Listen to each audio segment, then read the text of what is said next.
PTI रहनुमा शाह महमूद कुरैशी साहब ने। शाह महमूद कुरैशी साहब क्या कहेंगे, क्योंकि काबीना ने फैसला मुस्तरद कर दिया, एक बार फिर वो कह रहे हैं कि इस फैसले को हम नहीं मानते। ये कंटेम्प्ट ऑफ कोर्ट कर रहे हैं। दरअसल कैबिनेट क्या कह रही है? काबीना कह रही है हम आइन को तस्लीम नहीं करते। वो कहते हैं हम कानून की हुक्मरानी के ताबे होना नहीं चाहते, हम अपनी मर्जी का बेंच चाहते हैं, अपनी मर्जी के फैसले चाहते हैं, हम अपनी राय कौम पर मुसल्लत करना चाहते हैं। ये मुमकिन नहीं है। काबीना का ये फैसला मुस्तरद करना कोई हैसियत, कोई अहमियत नहीं रखता। मैं समझता हूं कि वो कंटेम्प्ट में जा रहे हैं और सुप्रीम कोर्ट वजीर आजम को और काबीना को बुला भी सकती है और इनके साथ वो ही कुछ हो सकता है जो यूसुफ रजा गिलानी के साथ हुआ था।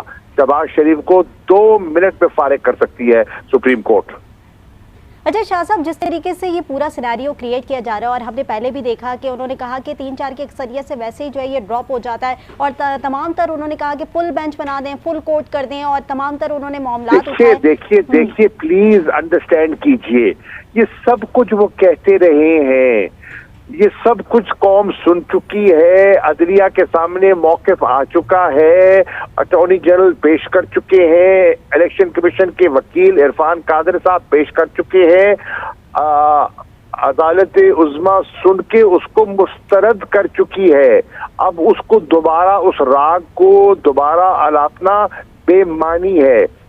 ये अब जो मर्जी कहें, इस बात में कोई वजन नहीं है। फैसला आइन के मुताबिक आ लेकिन चुका। वो बिल की भी बात करें कि कानून साजी बिल भी लेकर आएंगे जिसमें तमाम तर जो फैसले हैं यानी अदालत के वो भी महदूद हो जाएंगे। इस काबीना की अब कोई हैसियत नहीं रही है। अगर ये सुप्रीम कोर्ट का फैसला तस्लीम नहीं करते, ये काबीना फारिग है, इसकी कोई हैसियत नहीं है। ये गैर आईनी इकदाम की तरफ बढ़ रही है। ना ये तारीख माफ करेगी, ना आवाम माफ करेगी इन्हें, और ना सुप्रीम कोर्ट इनको अपने कटहरे में खड़ा कर सकती है। ठीक है, यानी आप कह रहे हैं कि सुप्रीम कोर्ट का फैसला सुप्रीम है, लेकिन काबीना की जानिब से जो इकदाम किए जा रहे हैं या उनकी जानिब से जो इजलास तलब किए जा रहे हैं उसमें तो वाज़ेह तौर पर सुप्रीम कोर्ट के फैसले को मुस्तरद करने का कहा जा रहा है। तो आगे इस पे क्या अमल दरामद हो सकता है? कोर्ट है, ये आइन शिकनी है, ये कंटेम्प्ट ऑफ कोर्ट है। प्लीज अंडरस्टैंड, मैं बड़ी सादा जबान में अर्ज कर रहा हूँ। जी अच्छा शाह साहब, अब पीटीआई की क्या हिकमत अमली होगी?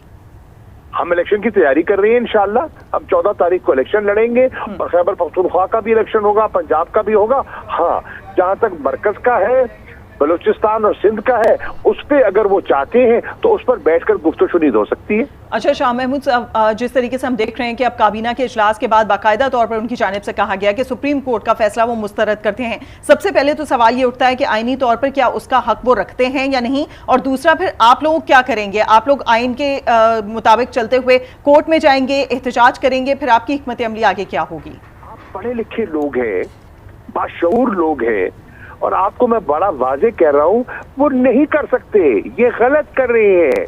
करने दें इनको, ये एक और बड़ी हमाकत कर रहे हैं। ये मुल्क को पहले इन्होंने पॉलिटिकल क्राइसिस से दो चार किया, फिर इन्होंने इकोनॉमिक क्राइसिस से दो चार किया, और अब मुल्क को ये कॉन्स्टिट्यूशनल क्राइसिस पे धकेल रहे हैं। ये काबीना, ये पीडीएम की सरकार पाकिस्तान की डेमोक्रेसी को डीरेल करने पर तुली हुई है। बिलावल भुट्टो तो नहीं कहूंगा, बिलावल जरदारी मुल्क में मार्शल लॉ की धमकियां दे रहे हैं, इमरजेंसी के निफाज का वो धमकियां दे रहे हैं। ये आइन शिकनी नहीं है तो और क्या है? लेकिन शाह साहब, कल जो हमने कौमी असम्बली के इजलास में भी वज़ीर आज़म के खिताब पे सुना, उन्होंने कहा कि अदालती फैसले जो है वो इस वक्त आप लोग की तरफ मुतवज्जा किए जा रहे हैं, यानी पीटीआई को फेवर किया जा रहा है, और साथ ही उन्होंने कहा कि हम पहले भी ये चीज़ मुस्तरद कर चुके हैं, और वज़ीर आज़म ने ये भी कहा अदालतों को निशाना बनाते हुए कि आपका घर ही तकसीम है। ये बताइए, जब इन्हीं जजेस ने हमारे खिलाफ फैसला दिया था, क्या हमने ये कहा था कि उन्होंने उनके हक में फैसला दिया है? हमने फैसला कबूल किया था, खंदा पेशानी से फैसला कबूल किया था और आगे चल पड़े थे। ठीक है, इन्हें भी हौसला होना चाहिए। ये मुझे ये बताएं, ये अवाम के सामने जाने से डरते क्यों हैं? अपने आप को जमहूरी कहते हैं हम डेमोक्रेटिक हैं, और अवाम के सामने जाने से इनकी कांपे टांग रही हैं। क्यों? सवाल है क्यों? सही। अच्छा शाह साहब, अब हम जो सूरत हाल देख रहे हैं, पार्लियामेंट एक तरफ खड़ी है और काबीना की जानिब से जो आज फैसला आया है, यानी कि उन्होंने मुस्तरद कर दिया है सुप्रीम कोर्ट के फैसले को। अब हम यहाँ पर देख रहे हैं कि दो इदारे आमने सामने आ गए हैं, कोई तीसरी ही ताकत फायदा उठा सकती है? अर्ज ये है, आइन की तशरीह का अख्तियार सुप्रीम कोर्ट के पास है, कोई आमने सामने नहीं है। ये आइन के ताबे हैं और आइन की तशरीह सुप्रीम कोर्ट ने कर दी है। ये कोई आमने सामने नहीं है।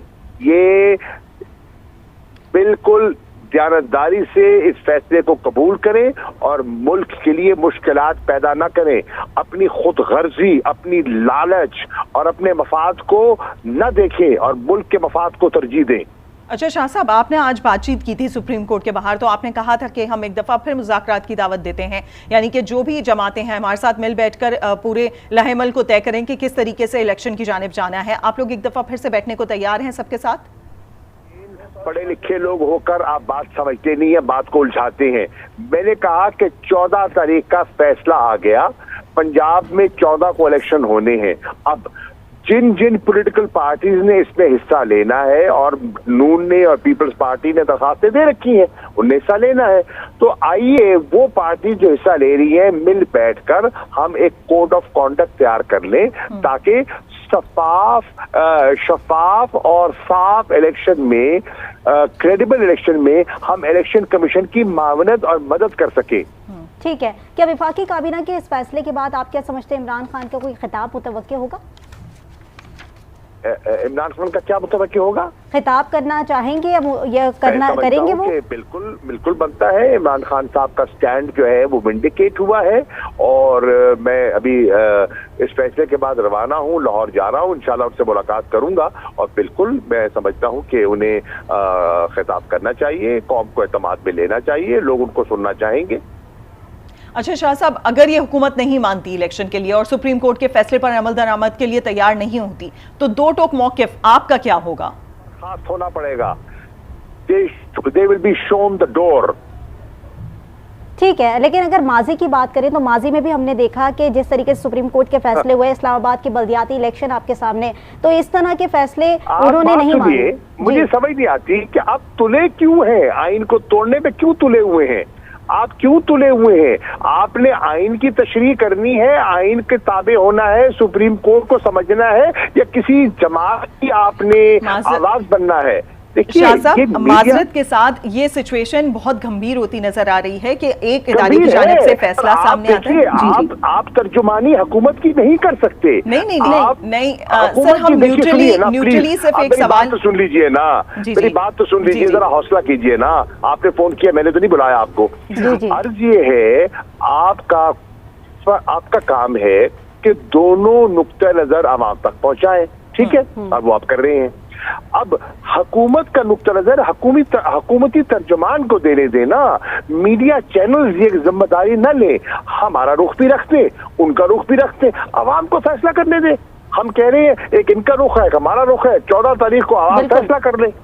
ठीक है शाह साहब, वही तमाम चीज़ें हम दोनों पहलू रखने की कोशिश करें, क्योंकि माजी में भी ऐसी चीज़ें हुई और अभी भी हम देख रहे हैं कि जो पॉलिटिकल सिचुएशन है वो काफ़ी वर्स्ट होती हुई दिखाई दे रही है। पता नहीं चल रहा कि ऊंट किस करवट बैठेगा, तो हम सवालात को उसी तरफ से करना चाह रहे हैं कि कोई ना कोई हमें हल पता चल सके। ऊंट बैठ चुका है मोहतरमा, ऊंट बैठ चुका है, ऊंट करवट ले चुका है, और ऊंट ने आइन के हक में करवट ले ली है।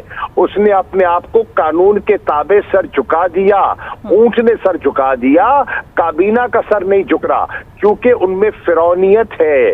वो फिरौनियत जो है वो टूट जाएगी, आइन जो है वो फौकियत रखता है।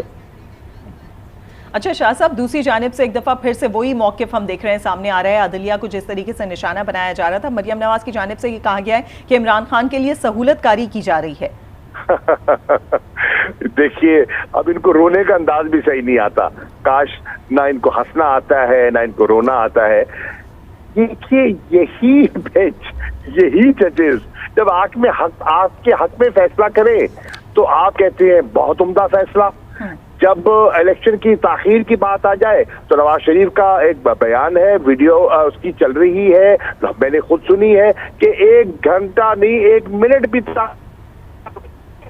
आइन की बालादस्ती की चल रही है, बाद तो आइन उसकी मर्जी के मुताबिक नहीं आया। वो क्या चाहते हैं? आइन को रिराइट करना चाहते हैं, बेंच अपनी मर्जी का चाहते हैं, फैसले अपनी मर्जी के चाहते हैं। चाहते क्या है? और आवाम पर भरोसा नहीं करते, आवाम का सामना नहीं करना चाहते। चाहते क्या है? बिल्कुल यही बात आपसे जानना चाहेंगे। ठीक है, यही बात आपसे जानना चाहिए, चाहते क्या है? क्यों इलेक्शन से राह फरार इख्तियार करना चाहते हैं? इसलिए कि लोगों में ये खड़े होने की हैसियत नहीं रखते, आवाम का सामना नहीं कर सकते। मईशत इनके जमाने में तबाह हो गई, आटे की लाइनें लगी, लोग है राशन की तकसीम में बात हो गई कराची में, तो गालिबन बिलावल जरदारी को दिखाई नहीं दे रही, 12 अमवात हो गई। सही। अच्छा शाह साहब, हम देख रहे हैं पीडीएम की जानिब से, आपके सामने पीडीएम का तारीख में इतनी महंगाई लोगों ने देखी नहीं है। बिल्कुल बिल्कुल।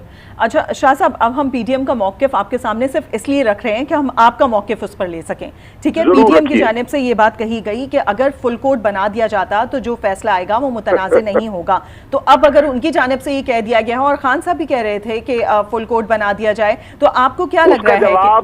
उसका जवाब भी कोर्ट ने, चीफ जस्टिस साहब ने दे दिया और उन्होंने कल समझाया कि अगर फुल कोर्ट बनाना चाहें भी तो नहीं बन सकता।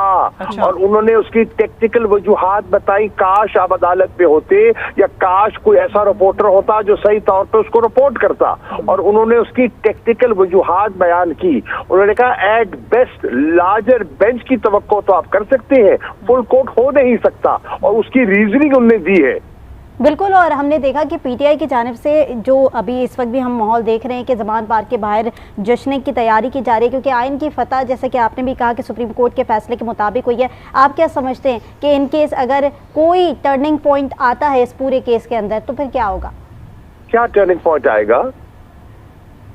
मिसाल के तौर पे, अच्छा शाह साहब, मैं आपके सवाल को जरा अंडरस्टैंड करना चाह रहा हूँ ना। आपने कहा टर्निंग पॉइंट आता है, प्लीज जरा वजाहत फरमाइए ताकि मैं जवाब दे सकूं।